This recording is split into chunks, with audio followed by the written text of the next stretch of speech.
БЕК нема да ги грее Скопјани. Регулаторната комисија е во постапка на одземање на трите лиценци на снабдувачот, а причините не се наведени. Оттаму веруваат дека сите постапки ќе бидат завршени пред почетокот на грејната сезона и нема да има ладна зима во метрополата.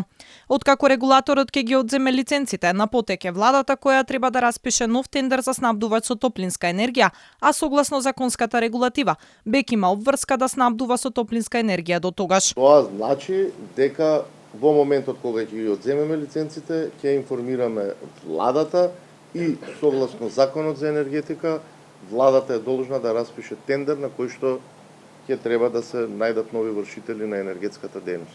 Сите постапки ќе бидат завршени, а до завршувањето на постапките постоечкиот вршител на енергетска дејност е должен да ја врши дејност. Ваквата ситуација неофицијално во игра вклучува три сценарија. Една опција е БЕК да го преземе град Скопје, нешто за што до регулаторната комисија за енергетика е поднесено барање од пред неколку години, а беше формирано предпријатие за градски енергетски систем за дистрибуција на топлинска енергија.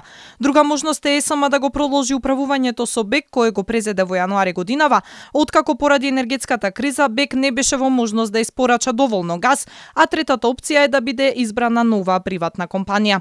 Од регулаторна уверуваат дека постапката нема финансиски да влијае ни на граѓаните ни на индустријата. Оттаму порачуваат дека во секторот треба да се укинат трите дејности: производство, дистрибуција и снабдување по примерот во регионот. Да има една лиценца за топлинска енергија и сметам дека како што е во поголемите градови во соседството, во